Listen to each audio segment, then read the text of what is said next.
What is going on, Aztec Nation? Welcome to another episode of the Sons of Montezuma podcast. It is a Victory Wednesday. The Aztecs get their revenge and burn New Mexico in Viejas Arena. We're going to go through all of it. We'll see you in about 2 minutes. 2 minutes. Let's do this.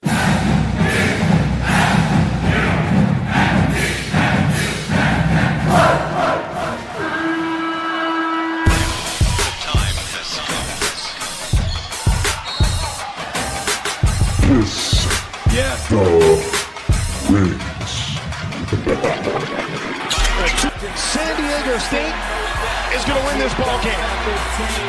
Ball across midcourt. A season split between the Aztecs and the Lobos. That is right. That is right. The Aztecs take down New Mexico. A beautiful, beautiful thing. What's going on, everybody? It's the Sons of Montezuma podcast. And, well, you know, I am an Aztec warrior. So, I'm an Aztec warrior. All right, I'm trying to pull off my best Fiend impression. It's us two guys holding down the fort tonight. We're celebrating a big Aztecs win. Fiend is taking the night off. Appreciate you guys joining the stream. Make sure you hit that like and subscribe button and celebrate with us, guys. What's going on? It's East County to East Tahoe, man. Good to have you back, Mr. Mike Tortolot. Everybody wants to be like Mike. What's up, dude? What's up, man? Thanks for having me back. It's kind of strange without our guy here, but we'll kind of make do and see if we can fill his shoes. Well, it's a Victory Wednesday, dude. Like that game last night. What can you say, man? The Aztecs. I think you said it very, very well in your Heart in the Paint episode today, dude. Like that intensity. What did you say? What were your exact words? That Metallica song, "The Fuel and Fire." Give me fuel, give me fire, give me that which I desire. You know what, man? Like you don't want to ever corner a wounded animal. You know what I mean? So Magoon's not playing. The guys had to step up. The passion that like they just felt like they wanted it more. Like they were just aggressive. They were going to the rack. I mean, they were just doing what they needed to do to win, because at this point, you can't really afford to lose a game unless you win the Mountain West tournament to get in the NCAA tournament, right? So that was the last big game before, what is it, Wyoming? I can't remember the other one, and then Nevada. So UNLV sandwich in between those, yeah. I mean, you and our University of Never Relevant, you know what I mean? So, but I was interesting to see. I was reading the article by Ziegler about Dutch in the minutes, and it didn't dawn on me until he kind of put it in perspective about this is kind of when we hit our peak, because our guys don't play as many minutes overall as other teams. And so they're fresher, and then Jared Coleman-Jones plays more minutes than usual. Heidi plays more minutes than usual. Farrow plays more minutes than usual, because they're more fresh throughout the year than other guys who are playing. Like at Donovan Dent, I mean, he played 38 minutes. I'm assuming he's averaging 30, 33 plus a game, you know? And so at some point that takes its toll on you towards the end of the year. So they just looked, it's so strange. like when JCJ missed that layup, I'm a big believer, just dunk the ball. Just dunk it, dude. Just smash it on somebody and then, you know, let it be, and then you don't have to worry about it. And then he misses that, and then he hits a step back 20-footer from just side to side of the 3-point line. To me, that's crazy. And then, you know, he played so well. You kind of overlook that, but you know, the layups are kind of a little bit of a bugaboo for us this year. So, you know, if they can clean that up but you got Miles underneath the basket, being aggressive, going after balls, getting those rebounds. I mean, he played fantastic last night. That was the storyline, you know. JCJ, Miles Heidi, Farrell Compton getting in there, right? The front court all stepped up, man. What did they say? 50 points among all three of them. Super aggressive. You know, we put it on the thumbnail here that it was personal. And you heard guys talking about that when it came to Utah State, but they also included New Mexico. I think one of the press conferences they had just before the Utah State game. And they're really saying, you know, it was personal these next two games. They really played hard on the road in Utah State. We went over that. You know, they made us proud, right? Everybody was super proud of that performance. They didn't finish. Come back home, no Magoon, like you said, and those three big guys really they picked up the slack and then some, man. I mean, I think, and I put it in the article earlier today, the move to start Heidi and putting him at that center spot, and then you got JCJ at the power forward spot, like it's kind of interesting move because um you know, you get a little physical down in there, right? And Miles has he's flipped the switch. I like to take a little credit of that, calling that Bill Lambier energy. I know, but he's really flipped the switch. That attitude, his aggressiveness, we've seen it for a few weeks now. This was his real opportunity to come out and really prove something, along with JCJ, along with Farrell Compton and the dudes from start to finish. To me, that's the story of the game because, like you said, man, with Dent, I mean, he's amazing, right? You said 38 minutes. He played almost the whole. Well, 38 minutes is a lot of time, right? But Nelly Junior Joseph played 37 minutes, and he did not have a good game offensively. 16 boards, which is crazy, but offensively he didn't have a great game, right? So it was kind of a two-man game for New Mexico, but it wasn't their usual two-man game of scoring. And the Aztecs got it in all directions, man. Everybody stepped up. Yeah, I mean, we held them to their lowest, two of their three lowest shooting percentages all year. I think Wyoming was the other one, and we held them between below 65 in both games. So I think that's 18 below their normal average, which is what we do. Like when I talk to people, like, well, why does, what blah blah blah. San Diego State wants to be in the low 60s, mid 60s, low 70s. That's our game. We get in shootouts. It's not our game. The uglier is kind of sometimes the better, but that's they True Washington had a bad game too, and that was when he scores, I mean, he's the other threat. He gets going and Dent and him feed off each other. It's dangerous. So great game. Hey, hopefully Magoon gets better. I didn't see the Utah State game. I saw about the first 6 minutes of it, and I saw him get hurt, and then I saw him not do the foul or stop the play, and then there's some rubbish foul, and I just said, I got to get to this gymnastics meet. You know what I mean? But I wanted to watch it. And it's like the one time they have the younger kids at 5 o'clock. It's like, okay, all right, really, dude. All right, well, God's telling me I got to go watch my little girl, right? So, which I'm going to do anyway. But hopefully he's healthy and he's got a little bit of time here between now and Wyoming. And obviously going back, I was on the last pod, but I mean the Reese Waters news, by the way, was awesome to me. That's fantastic. So, yes. Just shout out to number 14 there, and that's a great sign for next year, building team. But this game against New Mexico was a great victory, great team victory. I think there was 4 guys in double digits, right? Yeah. They were challenged. I mean, they said it, they got beat up in the pit. They got beat up. It was the beginning of the conference season, pretty much for the second game, I believe, in the conference season. They got in there and they were just overwhelmed. New Mexico's on a little bit of a slide now. That's 2 losses in a row to us and Boise, which Boise's taking on Utah State, I believe, right now. They're a couple minutes into the action if they'll ever catch up to that game. But yeah, so New Mexico, they're not playing their best. They really aren't. Dent was fantastic, but them as a team, both teams were looking for a little bit of momentum. Us coming off that loss against Utah State, for us to perform as well as we did, it gives you a lot of hope come March, because had they not won this game, you're looking at being swept by the top 2 teams in the Mountain West. You get that split against New Mexico now, you're feeling a lot different going into the tournament, and you're optimistic on the big tournament, right? At least I know I'm feeling a lot more optimistic as far as our chances. That's a quad 2 win, whatever that means to some of you people. But it is something they're going to be judged on. You got to beat these teams in these big games. They did it at home. I'm feeling a lot better about our prospects with these last 3 games now. I mean, I don't care. I don't care that certain. I want to beat Wyoming. I want to win the next 3 games and see what happens. Because if Boise State can beat Utah, Don't care. I think Utah plays Colorado State again. Don't care. To me, it's like, all right, there's a weird scenario that we could potentially win the Mountain West. I don't know if we've got enough firepower to do it. You know what I mean? But stranger things have happened. But to me, it's win the Mountain West regular season, win the Mountain West Conference, and then tournament, and then go from there.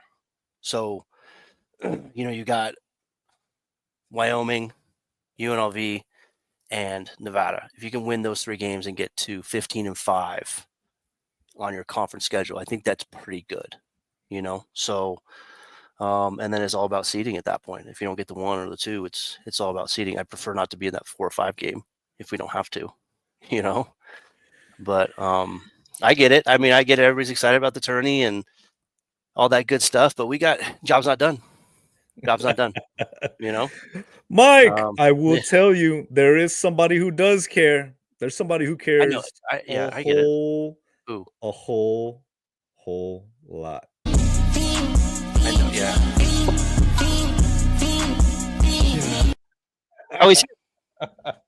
Oh, we're back. I feel whole. I feel like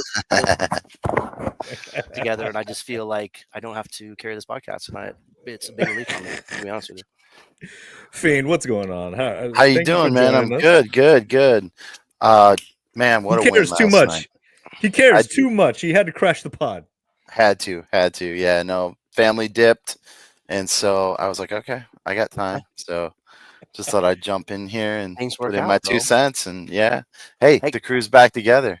Yeah, I got to ask you a question. Why were you running down the stairs in the middle of the gameplay? Why didn't you just go down before the game started, or before timeout? I was so excited to go see the Hijos de Montezuma. Was that what it was? Yeah. It's like I had to get there, so I didn't care that the play was going on. I mean, I know it's probably disrespectful.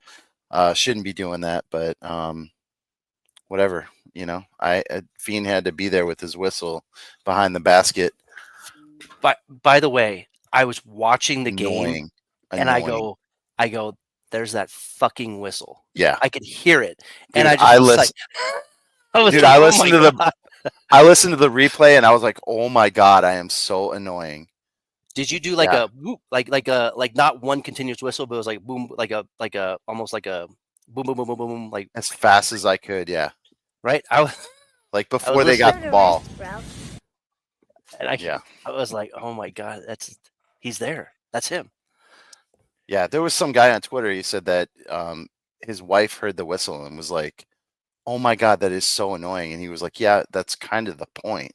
Yeah, 100%, dude. So, hey, when you got a skill like that, you got to use it. It is impressive. I mean, I will give you that. It's emotionally abusive. I'm just bummed. I was really hoping that Dent would try to get me tossed out of the game, but he was just crying to the refs about something else, so didn't work out. But he just cried nonstop throughout the game. Is this another New Mexico podcast like the last one, where you guys always talked about New Mexico and how much you love them, and just can we talk about like not them and how? Oh no, we're shit talking them tonight. Okay, all right. Mysteriously, I don't see any Lobos in the chat tonight. Thank you everybody for joining the stream. Make sure you hit that like and subscribe button. But there are no whispers of Lobo fans in the chat, and it's all respect.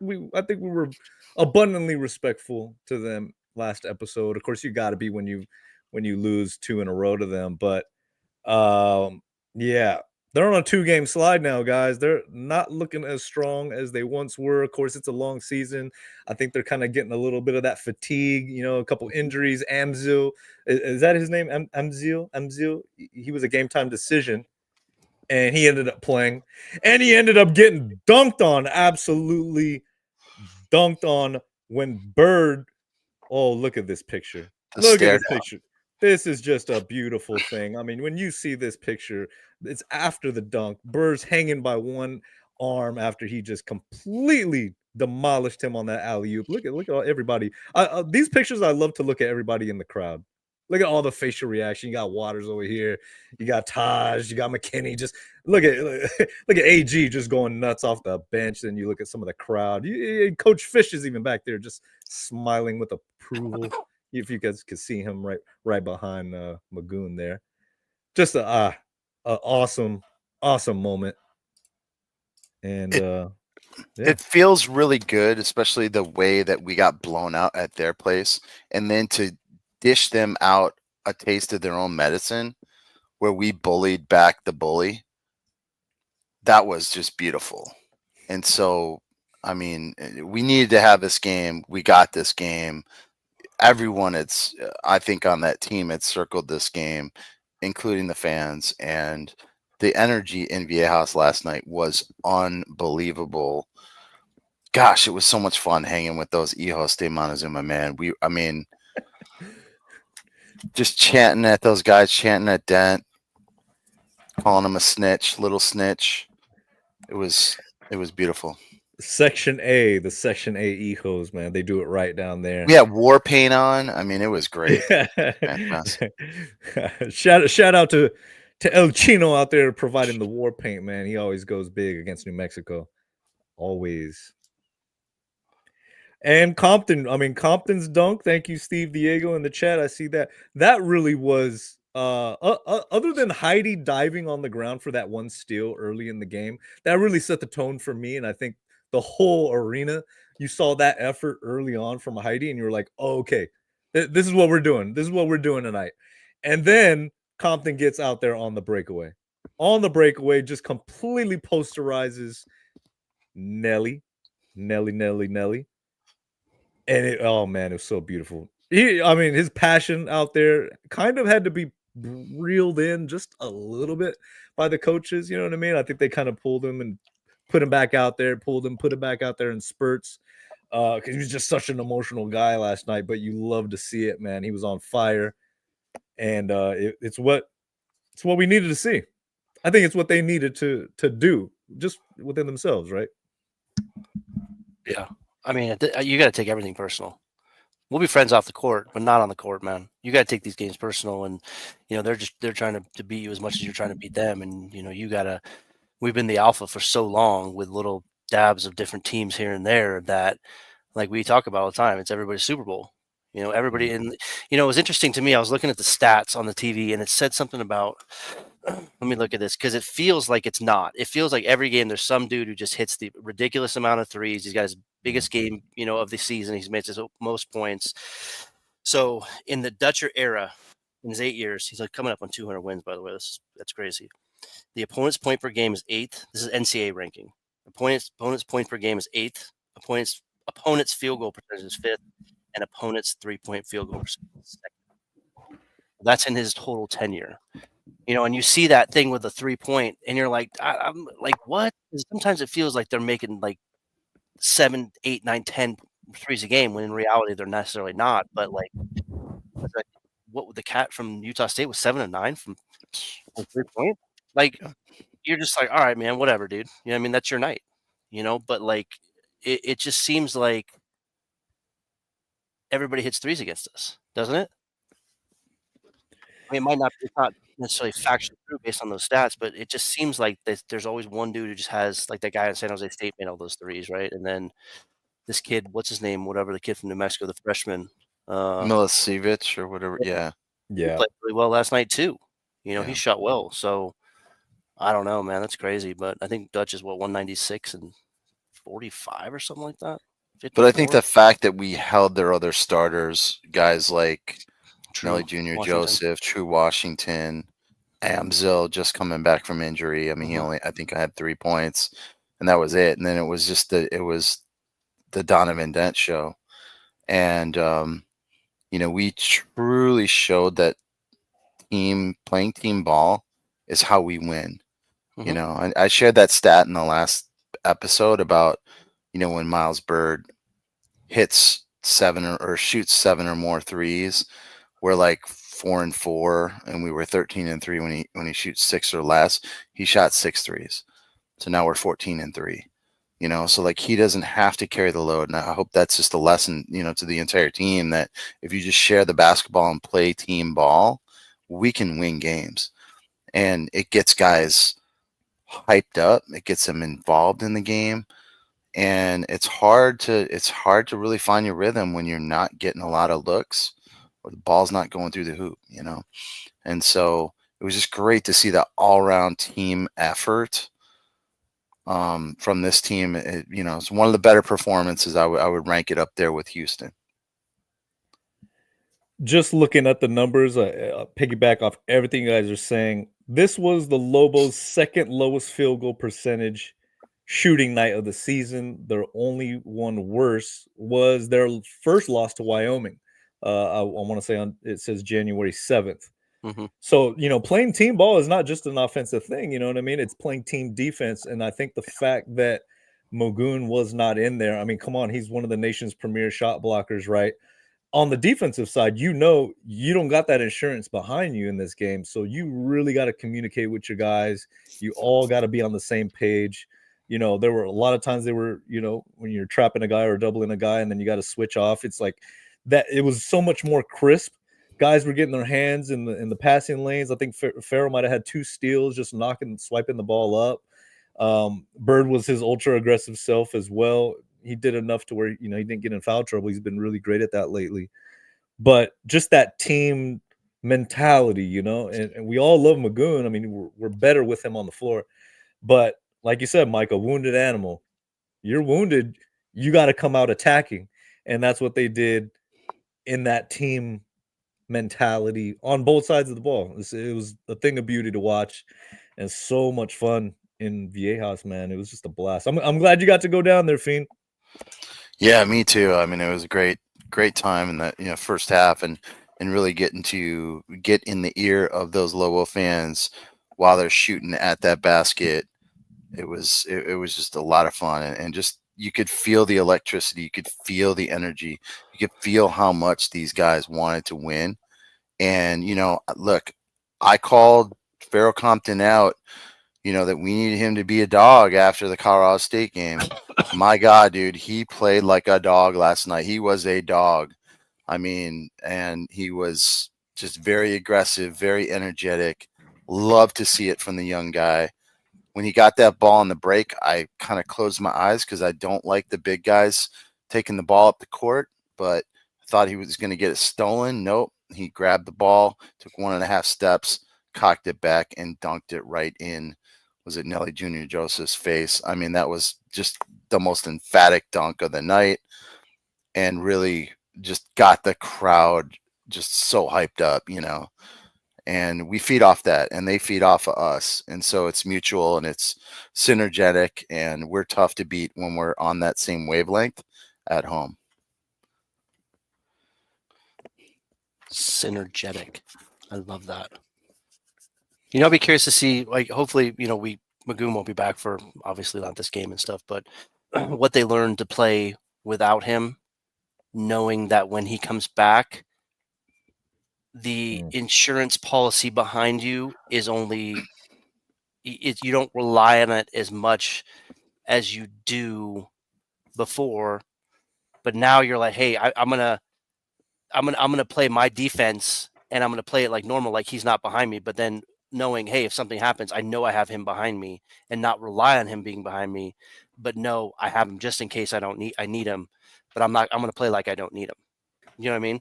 So that'll be interesting to see if how they can do that, or if they do that, because he's obviously a difference maker, but you always have to wonder, is there a little bit of too much reliability knowing he's behind it? And I'm not saying they're slacking off, but in the back of your mind, you're like, hey, I got Mogoon behind me. But you're also now at this point, I don't have him behind me now, and play like that the rest of the season, knowing that when he comes back, he is behind you. It's going to be, that could be huge for us defensively. Yeah, I mean, you think about the energy level and the excitement and the confidence in the team, knowing that you knocked off the number 1 team with probably out your best player. Mm-hmm. Minus your best player. And that just tells the team we can win, we can beat anyone. And you need that confidence at this point of the year. Guys, we're only a couple of weeks away from the Mountain West tournament. Regular season's almost over. I mean, it's championship season in a couple of weeks here, So these guys got to be riding a level of confidence and bringing their game to a whole new level. And so I think this is going to be great. Can we preserve it? I don't know. I hope we can harness it, channel it, and keep it going. It'd be great if we could just get on a run here going into the Mountain West tournament and we have some swagger back like we did at the Players Era tournament in November. Get that energy back, and it's going to be exciting, man. And Aztec Nation is going to be there to back them up in Vegas. Absolutely. All about opportunity, you know. The opportunities are there. The team is deep. And so when Magoon goes down, somebody's got to take over those minutes. And you know, anytime there's an opportunity, guys are going to be excited about that and step up, rise to the occasion. Of course, we got to look at the stat sheet, fly through it really quick. Nick Boyd, 17 points, 7 rebounds, 6 assists. Just a monster game, man. Monster game like that. Love it. Bird, 13 points, 9 rebounds, 3 assists. I'm sure he had a couple steals and maybe a block in there as well. Just all over the place. And again, limiting those threes to the right opportunity, right time. JCJ, 12 points, 3 rebounds, 2 assists. 12 big points, though. They seem to be each one of them big baskets. Heidi with 10. BJ Davis with 6. You got Compton with 8. Taj 4. Wayne had 3 points. So I mean, everybody pitched in. It was a total team effort. I know Chemo only went in for a minute. I know, you know, we were kind of looking at the last episode, like, man, he needs to get some more run, some more time with this new opportunity. You know, maybe he can work his way in there. But just in this matchup, I think it was imperative. It wasn't the right matchup. You had to start Heidi in there. You had to get Farrell in there, get the bigs more run. But moving forward, I think in these next 3 games, you're going to see some of that as well. So, yeah, just a really well-coached game. I think the game plan was incredibly solid. And, you know, they motivated the guys very well. So kudos to the coaches. I think we need to make that known. They really performed and got the guys ready for this one. And New Mexico had, 6 days to prepare. So, yeah, hats off. I mean, Nick averaged 17 points in February. You know, so he's, like we talked about, like he's coming into his own, you know. Well, not necessarily coming into his own, but he's kind of just kind of peaking at the right time, I guess is a better way to put it. So, you know, that's going to be, Wyoming's always a dumpster fire up there. I mean, it's always a dumpster fire up there to play. So at least we have a long little stretch, and then we can go up there and hopefully get that dub and then come home and we go to UNLV, right? Yeah. Is that UNLV? Okay. And then back home for University of Never Relevant. Oh man, guys, do we want to take a look at what's going on around the conference? The Aztecs got the big win against New Mexico, top seeded New Mexico, but you know, some things are going on, some shakeup now with that victory by our Aztecs. It's not just New Mexico all alone. Utah State, they're tied with them. Now, I don't know how that's going to shake out because Utah State's losing right now to Boise State on the road in Idaho. So that may change things right back again with New Mexico on top. But Colorado State, don't count those guys out, man. They're right behind. I don't know if they realistically have a chance to catch up. Any more head-to-head battles, possibly, but it's looking like Colorado State plays Utah State Saturday, and then they end at Boise. So tonight's a pretty big yeah. So Colorado State, factor, yeah, theoretically has a chance to win the conference. I mean, they have a chance. I don't know how big of a chance, but you know, if Utah State loses tonight, then it just shows you one game, how big one game in the conference is. You know, I know everybody's like, oh, with 20 game in whatever, it's the conference schedule. It is what it is. But that one game against a UNLV, the one game against Utah State, those are huge games, and they end up either helping or hurting you at the end of the season. And so it's interesting to see. I mean, you know, if Utah State loses, New Mexico's got a pretty easy ride the rest of the way. So I expect them to win out, to be honest with you. But stranger things have happened, man. I like that comment, Joe Burke. I like that. Yeah, it's shaping up to be a pretty interesting last 3 games. Of course, for us, I think I feel really good about these last 3 games. UNLV is not what they were when they beat us that first time. Of course, we talked about that in the last episode. No Deed and Thomas. Wyoming is what on the standings here, third from last. Of course, the altitude out there is going to be a factor, but I'm feeling good about that this Saturday, 5:00 Pacific time. So Nevada is the last one to try and play spoiler to us. Otherwise, I think we're locked in at 4. I'm thinking we're going to be locked in at 4, despite what happens with Boise. I just feel it in my gut. Either way, we're probably gonna have to play Boise in that 4 or 5. So we'll see how it goes. Vegas is coming up quick, like Fiend says. Yeah, we'll see. Like the hope is that we tie CSU in our record, and then we would own the tiebreaker because they lost to New Mexico twice, and we split. So we would own that tiebreaker. We would move into third. So that would be kind of nice. We would be playing later games, but you do avoid that 4 or 5 matchup.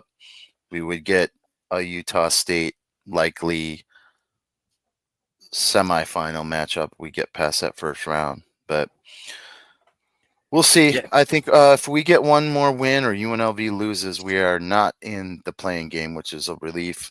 We don't have to play on Wednesday, so we'll be locked into Thursday. So, but yeah, it's the hope is that, you know, look, there's just not a letdown, you know, especially on the road. And I think that Nick Boyd in the post-game presser, I think he really hit it on the head. He's like, you know, there's so much urgency now. We all realize the season is on the line. You know, these kids want to play in March Madness. We're still on the bubble. There's work to do.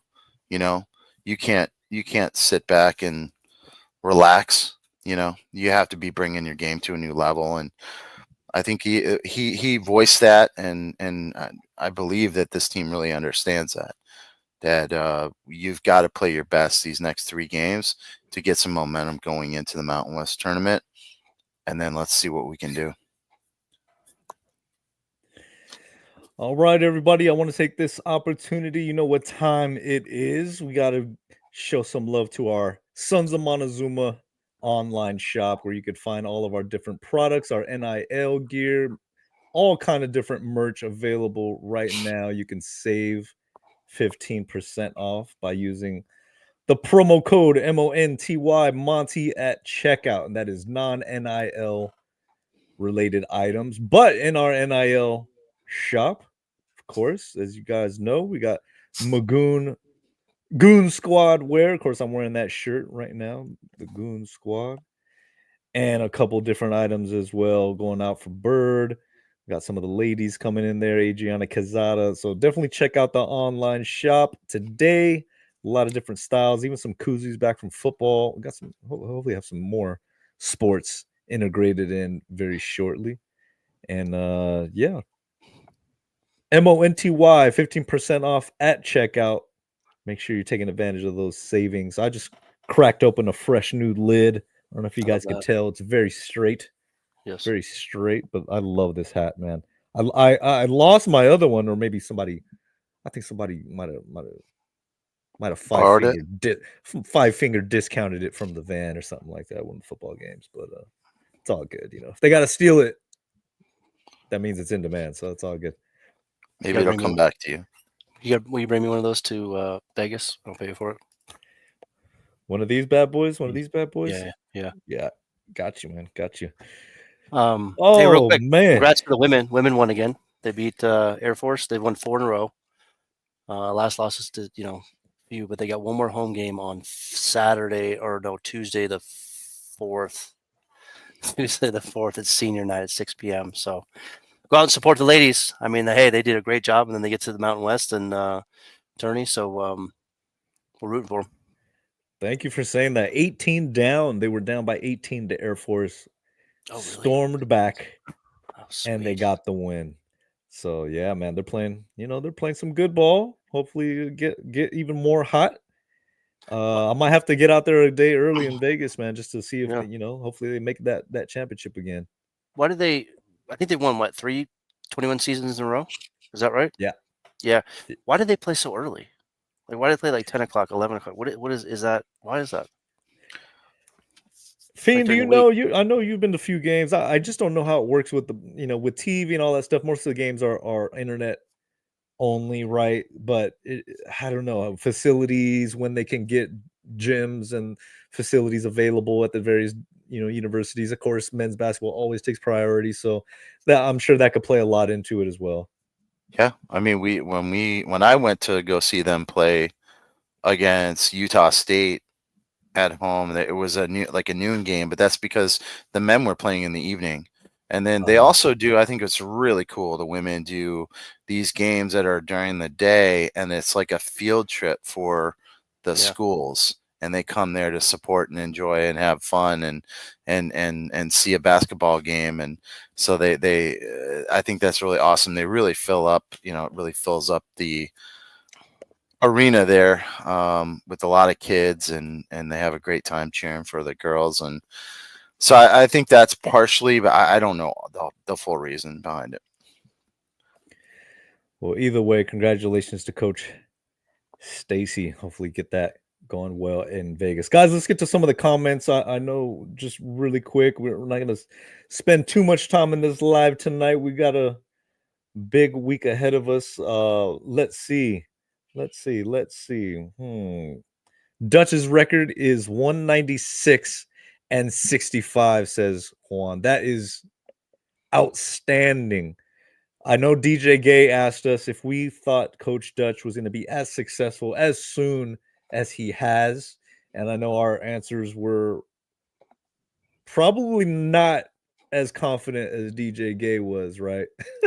But man, what an accomplishment. He's going to reach that 200 mark. Hopefully, right? Hopefully 3 games left in the season, and hopefully get that in the Mountain West tournament right off the bat. So outstanding job. Yeah, I mean, he averages 24.5. That'll go up if he wins the next 3. But he's had 21 plus wins in every season. That's like, to me, yeah, we didn't know. I mean, we knew, I don't know, man. Like, you go from Fisher and then you go to Dutch, and you're like, it was a little rocky that first year, right? But looking back, you're like, all right, I mean, no transition is typically easy for the most part. It's more abnormal than normal. But I think he's exceeded every expectation that everybody had about him. I mean, you get people like, oh, well, this. I'm like, man, he's gone to 3 Final Fours, right? With Michigan. Obviously, he wasn't the head coach, but he went to a Final Four, back-to-back Sweet 16s. So averaging 24.5 wins a season. I don't know what else you could want from a coach, man. Honestly, and he's like I read an article. He's driving his Buick to Costco and driving around Costco. Like, when you go to RB and you see Coach Dutch at Costco, you're like, bro, what are you doing here? Right? It just seems strange, So he's like the everyman. He's like the everyman coach, and the humbleness. I think there's a humbleness in him that he knows he's good. He doesn't have to necessarily tell people he's good. He lets other people tell him that. But that's kind of the interesting thing between a guy who's loyal. He's been here 25 years, and there's other coaches who are good, but their ego is a little bit more to where it's like, let's go somewhere else. Let's try this. Sometimes you're like, hey, man, if you found the right place to be and you like it, you're comfortable, you excel there, you get challenged every day, you have fun. Why would you want to leave? Why would you want to go leave and start something else and start it over again? He's got a quarter of a century under his belt at San Diego State, building this juggernaut out on the West Coast that you're like, why would you want to go anywhere else? Everybody's like, oh, you can go to Minnesota, and why? To start all over again? And there's no guarantee you're going to have that same culture that you've built for all these years. You know what I mean? So, well, you just said it. You just said it, that you've built. Yeah. Dutcher is one of the foundational building blocks of this program, and it is totally different when you're a part of building something as special as he has with Coach Fish and many other coaches that they've had by their side. That's ownership. That's ownership of this program that they are incredibly proud of, and you're not going to find that anywhere else. You're right, and you're not going to find San Diego anywhere else. There's only one San Diego to enjoy, and boy, he is. And that's what I tell people when I moved up here. I left behind 40-year relationships. Yeah. I grew up with people. Like when you grow up with people, you have a different relationship, and a different interaction than you do like when we met, at our older age, right? But you grew up with guys. I mean, I grew up in East County, all the Chaldeans and all this stuff, and you're like, I get along with them better because I grew up with them because I understand them, and people like are like, fuck those guys, man, they're annoying. Well, yeah, I know they are, but they're they're buddies, so, but like, it's that same thing as you built it, and to start over is at that point, why would he want to start over? You know what I mean? Like, he's happy here. His family's here and he's having a good time and he's got great relationships and stuff. And, the next challenge of the NIL, you know what I mean? But hey, that's everybody. It also depends what phase you are in your life as well. If you're not, Yeah. if you're not looking for the thing, you put down roots, all that good stuff. Really quickly, got to give that nice little noise there, that achievement. Thank you, Angel. I want to say thank you, Angel, of course, for giving that super down here in the chat. Of course, everybody knows it was Angel's birthday, so he's just passing out money. He's making it rain on the Sons of Montezuma live stream. Appreciate you, bro. Is that a dog or a gremlin? Is that a dog or like a That looks like a little Yo Quiero Taco Bell Chihuahua you got going on down there, man. Yeah. Arriba. Taco Bell Cantina. Oh, it's 29-29 for Utah State and Boise. I mean, that'd be great if Boise was able to pull out a W here, but when you got, it's funny. I was at the gymnastics competition, and I was going to go watch the start of the game, and these people were like, "Oh, we play on Utah State, the Mormons, blah blah blah." And I kind of started and they're like, "Hey, we're Mormon." I'm like, oh, "Of course you are, of course you are." And then they go, I'm like, "No, well, Utah State, the Dairy Queen and the blue gloves and all that stuff." They're like, "Oh yeah, we don't. They're not real Mormons or something like that." I'm like, well, all right, well, cool. And so I felt bad about it. I mean, I tend not to do that, right? I don't tend to like talk smack about other teams that often. I mean, you just tell season ticket holders of New Mexico have had season tickets before the pit was, built, that they're meth heads, or that you hear that the meth is great in New Mexico, and completely pisses off the entire family. That's the equivalent of the Abels family to San Diego State. No, you don't stick your foot in your mouth. No, ever. Well, let's just put it like this. I'm the guy, when you answer the phone, you don't ever put me on speakerphone. You just don't. My brother was like, "You're on speakerphone." I'm like, "That's your fault, bro. You've known me my entire life. You shouldn't put me on speakerphone when I call you, because there's no question. You know what, Mike? What's coming out of my mouth at that point?" Mike, don't ever change, man. That's why we love you, man. Hey, man, if you don't like me, if you don't like me, there's probably something wrong with you. You know what I mean? Do. Give it a But rest, bro. no, I'm excited to go to Vegas, dude. I'm excited to go to Vegas, get there. Hopefully the basketball games don't interrupt my concert schedule when I'm out there. You know what I mean? So, no, I'm just kidding, dude. But that 4-5 game is at 2:30 on Thursday instead of either 6 or 8:30, which is late. And then you have a 6:30 game the next day. So, well, we're used to playing those early games as a 1 seed or, as a 2 seed. So we usually don't perform well in those early games, right, Fiend? So that might be a little welcome.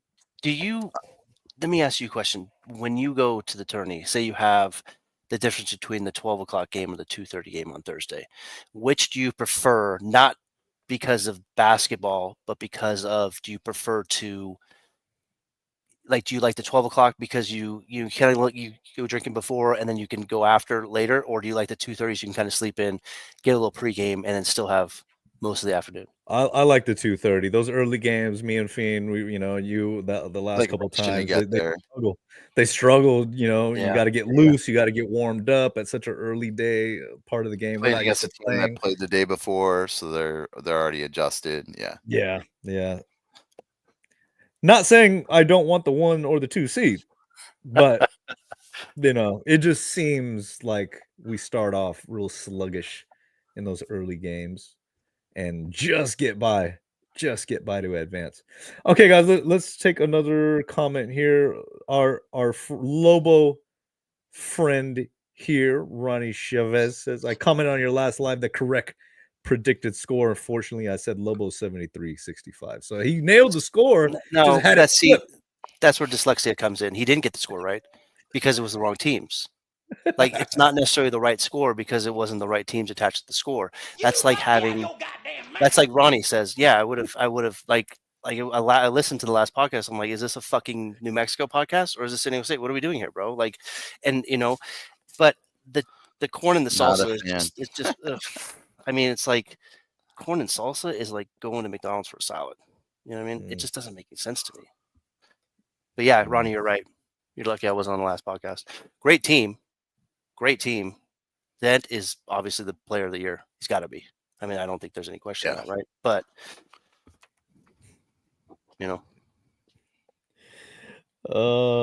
yeah, I think Ronnie missed you on the last episode. It seems like Ronnie Chavez. Joe Burke, you take that back. He says Aztecs will be a 9 seed and play UConn as an 8 seed in the first round. That will happen. That's the kind of shit that would happen to us. You know what I mean? Emotional. All right, I'm not finishing that. No, that's not gonna happen. If it happens, we riot. We riot, absolutely riot. If they're in our bracket, we riot. Yeah. Okay, who you play? Like we're not even. Let's just worry about Wyoming, and then we can worry about. We don't have to worry about a bracket in the NCAA tournament because, like, I think if we win the next 3 and then we get to the final, I think we're in solid lock, no worries, right? Obviously, if we win it, we win it, right? We're in it, but like we have to win 3. I think we have to. I don't know, man. Like it depends, what happens, who we play in the semis if we get to the semis and stuff. So there's a lot of work left to do, man. A lot of work left to do. Yep, agreed. Random question here. Mike B says, what happened before Pharaoh pushed Amzil? I was surprised he didn't get a tech, but he got pulled by Dutch. It must be a Lobo fan. No, I really don't know. They seemed to got tangled up underneath the basket, and I think it was on a free throw, right? And they kind of got tangled up, and I think Pharaoh kind of was just like, "Get the fuck off of me, dude." You know what I mean? And that grabbing. He's kind of grungy like that. He likes to get dirty. He's kind of Rodman-y. You know what I mean? And so I think that's kind of where they're like, hey, it was kind of a no harm, no foul. But I think Dutch was like, hey, man, no, because we can't have you get in that kind of. We need you tonight. We need you tonight. We can't. Let's stop that right there. So to me, that's what it looked like. It was just they got connected and they just kind of like, hey, get off of me. Is what think happened. You're not the first one to tell me about Amzil playing with those little tactics. Kind of either flopping or just kind of getting under leveraging. And I think that was that case as well. Just kind of leveraging to where you're both going to go down. And Pharaoh was just like, dude, get off me. Yeah. Anyways, I'm feeling good about Saturday. Wyoming, of course, you can't rest on your laurels. But this Saturday, 5:00 Pacific time. Now, a little plug because the Aztecs game's at 5:00 here in San Diego, guys. Whether you care about soccer, football, or not, San Diego has a new professional team. They play at Snapdragon Stadium, and it is none other than San Diego FC, part of the MLS, San Diego's newest team, San Diego Football Club.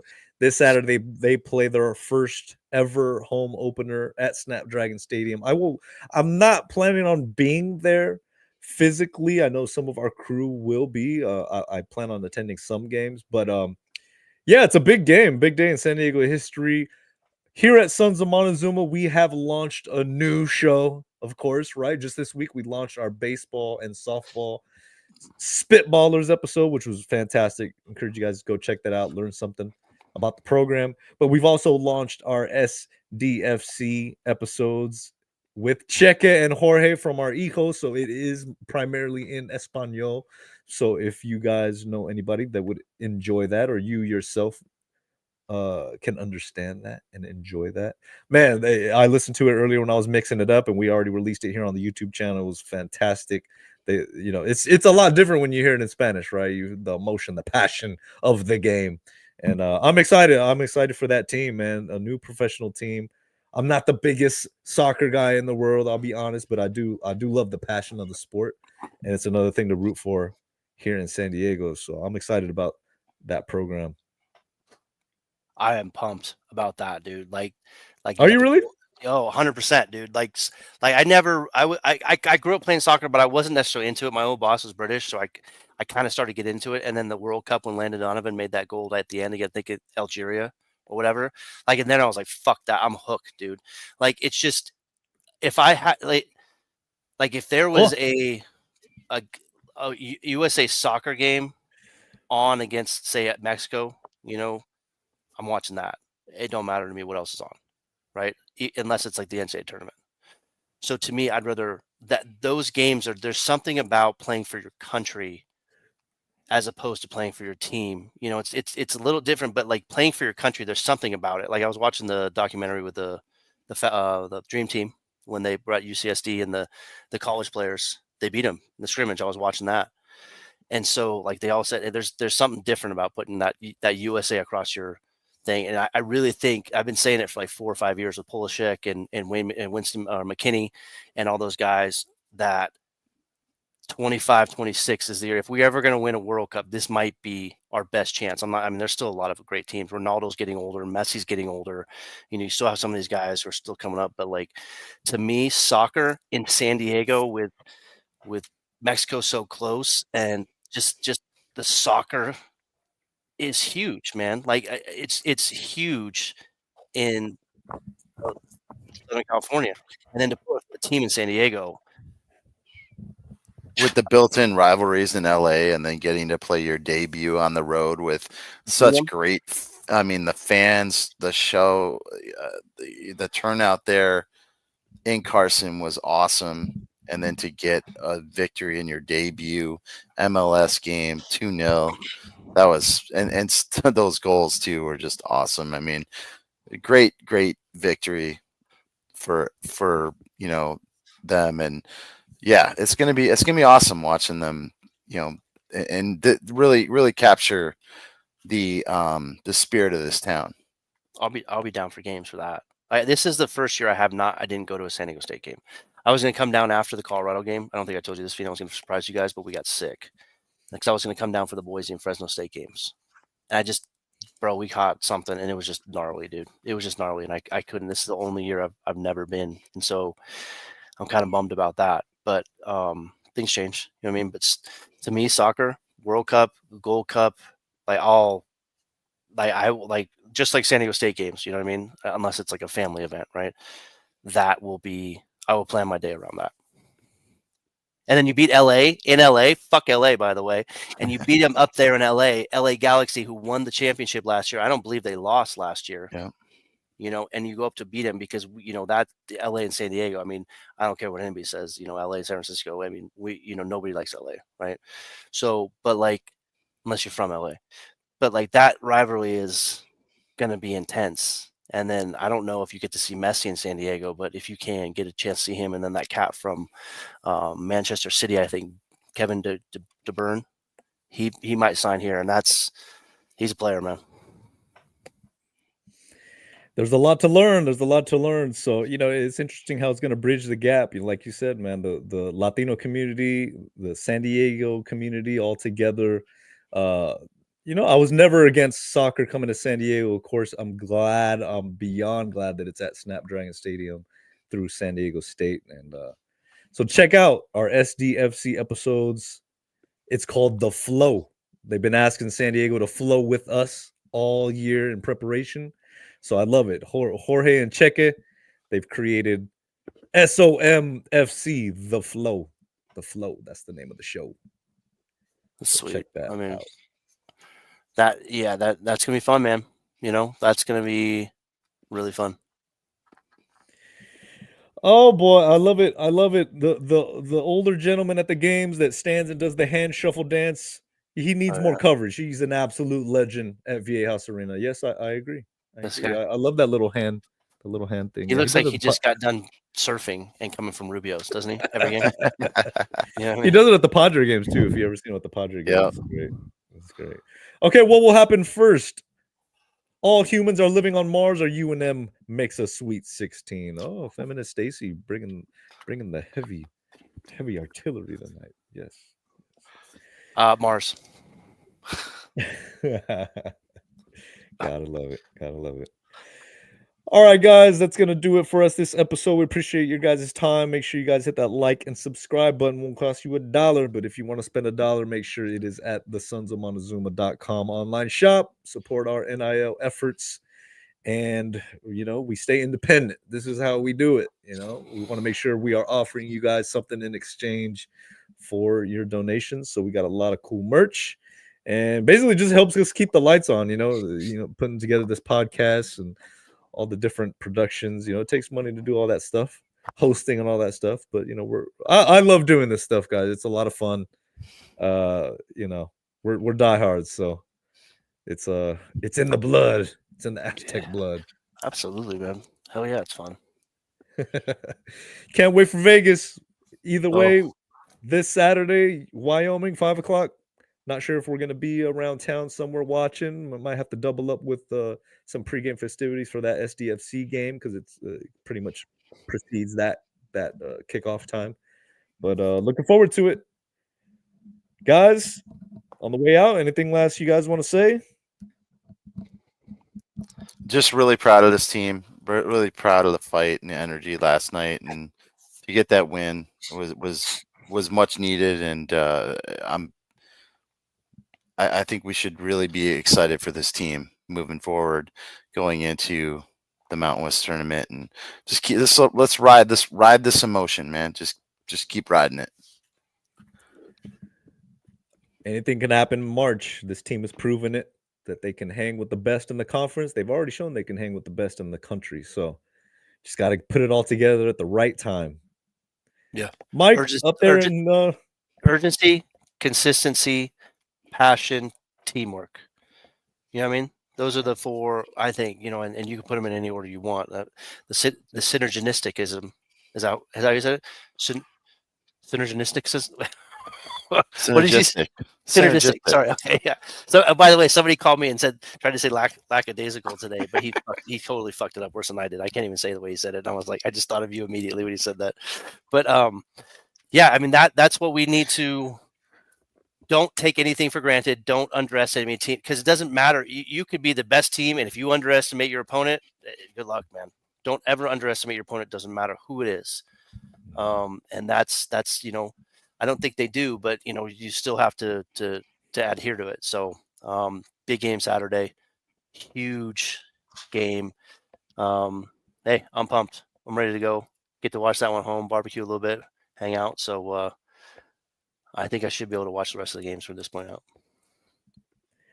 All right, and there you have it, guys. Everybody have a great night. Until next time, sonsofmontezuma.com. Go Aztecs. Beat Wyoming. Let's go. Go Aztecs. Go Aztecs. Beat Wyoming.